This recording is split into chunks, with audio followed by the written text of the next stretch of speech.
What if I told you that the personality type you've been proudly claiming for years might not actually be you anymore? What if the INFJ, ENTP, ISFP, or whatever you've been calling yourself is actually just a snapshot of who you used to be, not who you are now? Most people treat MBTI like a birth certificate. Like once you take the test and get 4 letters, that's your identity forever.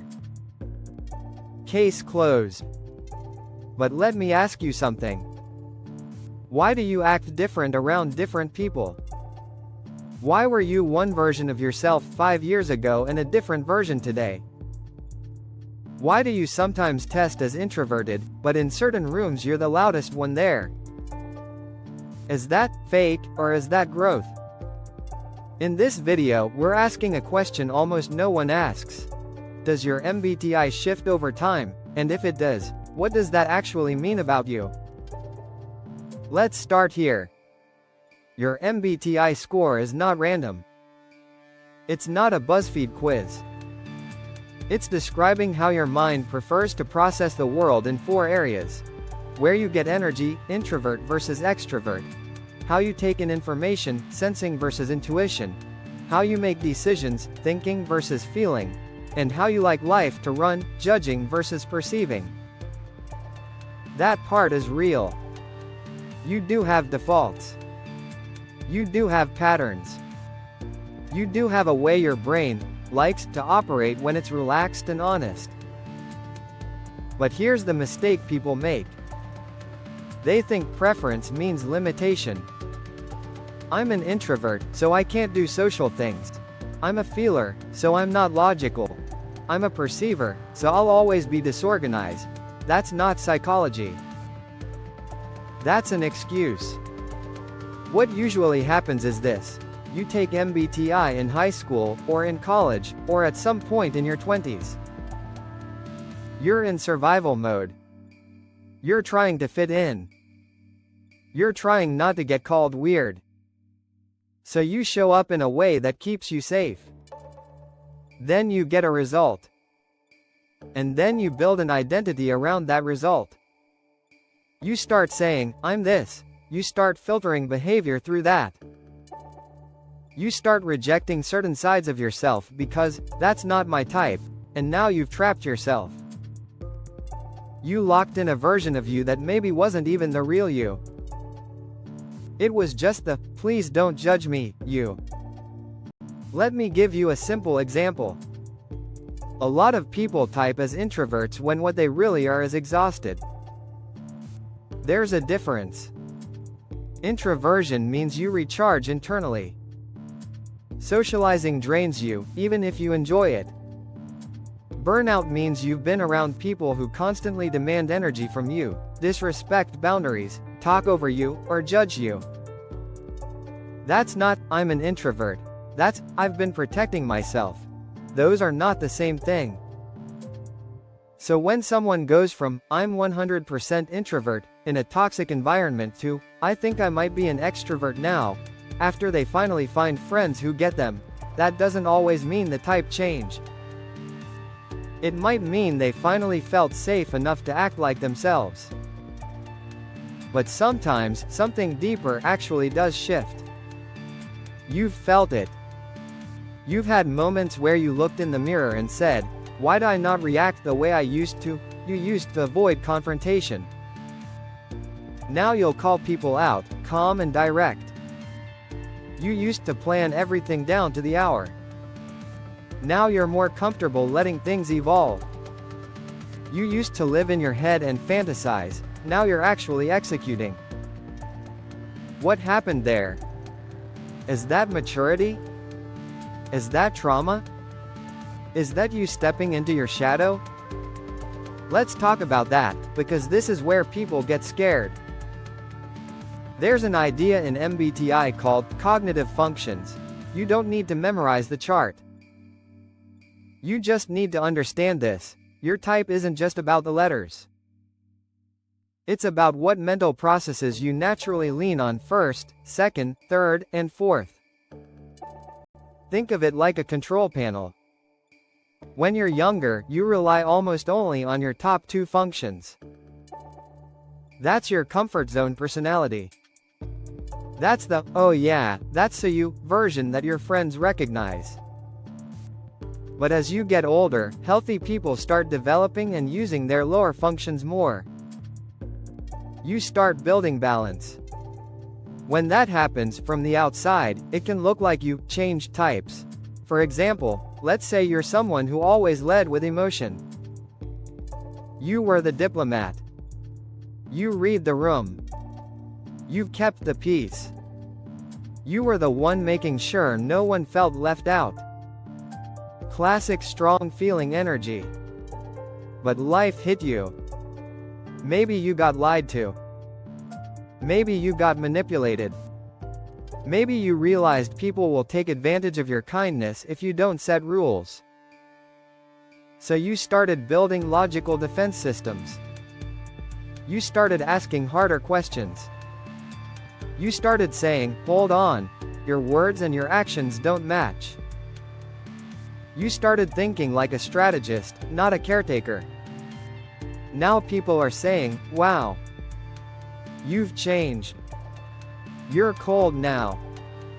But from the inside, you don't feel cold. You feel clear. You feel like you've finally stopped betraying yourself. That's the moment most people say, did I go from feeler to thinker? And here's the truth. You didn't necessarily switch from F to T, you just stopped silencing the T that was always there. You let that function into the main cockpit. You're integrating instead of performing. That's not a loss of self. That's you becoming whole. Let's flip it. Maybe you've always led with logic. You were the rational one. The person who didn't get hooked emotionally. You stayed detached. You made efficient choices. You didn't do drama, you managed it. But over time, you started noticing something. You could win arguments and still lose people. You could be right and still feel empty. You could be efficient and still not be fulfilled. So you started paying attention to emotional impact. You started caring about connection, not just structure. You started asking, how does this decision land on human hearts? And suddenly you're crying at music. You feel other people's stress in your own body. You shock yourself by saying, that hurt me. Now everyone's like, who are you? Since when do you have feelings? Again, did you turn into a feeler, or did you just stop numbing out? Here's a secret nobody tells you. Real growth feels, at first, like being out of character. It feels wrong, it almost feels embarrassing. You'll hear yourself say something and instantly think, that didn't sound like me. You'll behave in a way that your old version would have judged. You'll create boundaries you swore you'd never need. You'll ask for help when you used to be proud of doing everything alone. And your first instinct will be, am I faking? Am I performing? But maybe you're not faking. Maybe you're finally letting the other half of you speak. So now the big question. Can your MBTI actually change? Like, can you go from INFP to ENFJ, or from ISTJ to ENTP, and it's legit? The honest answer is, experts disagree. Some people argue that your core cognitive stack is stable. In other words, you were wired a certain way, and that doesn't rewrite itself. Others argue that personality is adaptive, and over long time frames, your center of gravity can absolutely shift. Here's where I'm going to land with you, because I care less about theory and more about your actual life. Instead of asking, can my type change? Ask this. Is the label I'm using still helping me understand myself, or is it holding me back? Let's say you've been calling yourself P for years. Perceiver. Flexible. Adaptable. Go with the flow. proud of not being controlled. But lately your life feels chaotic. You miss deadlines. You're always reacting. You're always late. You're stressed because nothing is stable. So you start building structure. Not because you like rules, but because you're tired of drowning. You set routines. You schedule. You create systems. And guess what? You actually like it. You like not chasing fires every day. You like knowing what's next. Suddenly you're like, am I a J now? I want you to notice something here. You didn't betray your P side, you gave yourself what you needed. You stopped romanticizing chaos and started choosing peace. Or maybe the opposite happened. Maybe you were always the J, always planned. Always controlled your environment. You felt safe when everything was decided. You micromanaged your own future. You could not stand uncertainty. But recently, you're loosening. You're letting things breathe. You're realizing you don't have to lock every outcome before it happens. You can explore. You can pivot. You can see where energy is flowing and follow that. And all of a sudden you're like, this is weird, I'm actually okay not knowing. That's growth too. That's you releasing anxiety, not losing your edge. What I want you to hear is this. Most people are not purely one side of anything. You're not 100% introvert or 100% extrovert. You're not 100% thinker or 100% feeler. You're a blend with a lead preference. When you're calm, you lean one way. Under stress, you might flip. In public, you might mask. With someone you trust, you might unfold. That fluidity is normal. That's not inconsistency. That's context. So here's where you check yourself. I'm going to ask you a few questions, and I want you to answer honestly. Don't answer how you should. Don't answer how your type would. Answer how you actually are right now, in this season of your life. Question 1. When you withdraw from people, is it because you're recharging, or because you're avoiding? Be real. There's a difference. One is, I love you, but I need quiet to come back to myself. The other is, I don't feel safe being seen by you. Those are not the same behavior, even if they look identical from the outside. If it's the second one, that doesn't mean you're an introvert. That means you're defending yourself. Question 2. When you say you're logical, are you actually being logical? Or are you using logic to shut down feelings you don't want to deal with? A lot of people who brag about being rational are not rational. They're just emotionally numb. That's not logic. That's self-protection disguised as superiority. Question 3. When you tell people, I'm just spontaneous, I hate structure, is that freedom, or is that fear of commitment? Sometimes, I'm spontaneous, is real. You move best in open space.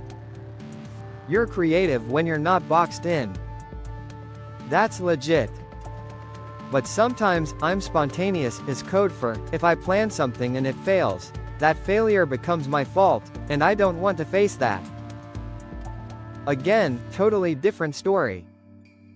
If your honest answers are pointing to fear, trauma, burnout, or environment, then your old MBTI result might not be describing your natural self. It might be describing your survival mode self. And if you've healed, grown, left the bad job, cut off the draining people, set boundaries, found passion, discovered purpose, of course you're going to test differently now. That is not fake. That is not broken. That is you coming back online. Now, let's talk about identity for a second. Because this is the part that quietly scares people. MBTI can feel like home. When you finally find a description that sounds like you, it's almost emotional. You feel seen. You feel less alone. You feel explained. So the idea of, maybe I'm not actually this type, can feel like losing your home base, losing community, losing language. That's real. I'm not going to pretend it's not. But here's the empowering part. You're not losing yourself. You're updating the map. Think about it like this. When you unlock more of yourself, you're not erasing the old you. You're adding range. You're getting access to more tools. You're becoming harder to manipulate because you're no longer predictable. You're becoming harder to read because you're no longer stuck in one mode. You're becoming more stable because you're not overusing one function and burning it out. This is what integration actually means. Integration is dangerous, in a good way. An integrated person can be warm and still have boundaries. They can be analytical and still care. They can lead and still listen. They can be private and still present. That is power. So if you feel like your MBTI is shifting, here's what you do next. Step 1. Retake an assessment, but do it differently. Answer every question based on how you are when you are calm, safe, and not performing. Not at work. Not on a first date. Not with your guard up. I mean the version of you that shows up when you don't feel watched.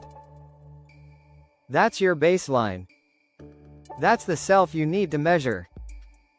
Step 2. Journal the last 5 years of your life in terms of pressure.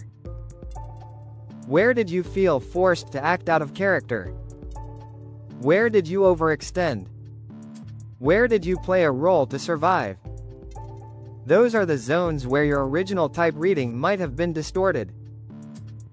Step 3. Stop using your type as a cage. Use it as a mirror. When you say, I'm an INFJ, or, I'm an ESTP, or whatever, you're not saying, this is all I can ever be. You're saying, these are the instincts I tend to lead with. These are my strengths. These are my blind spots. This is how I show love. This is how I protect myself. That's useful information. But it's not a prison sentence. And last, step 4, allow evolution. The most dangerous mindset is, this is just who I am. That sentence has ruined careers, relationships, friendships, and mental health. You are not a fixed product. You are not frozen. You are a system that adapts. You're allowed to become softer without being weak. You're allowed to become stronger without being cold. You're allowed to become more structured without being controlling. You're allowed to become more flexible without being flaky. You're allowed to move. You're allowed to grow. So here's the real takeaway. Your MBTI might not be changing the way people picture it. What's changing is which parts of you are driving. When you were younger, your life was controlled by defense. Now, slowly, it's being led by intention. And of course that feels like a shift. Of course people are saying, you're different, you are. That's the point. You're supposed to be.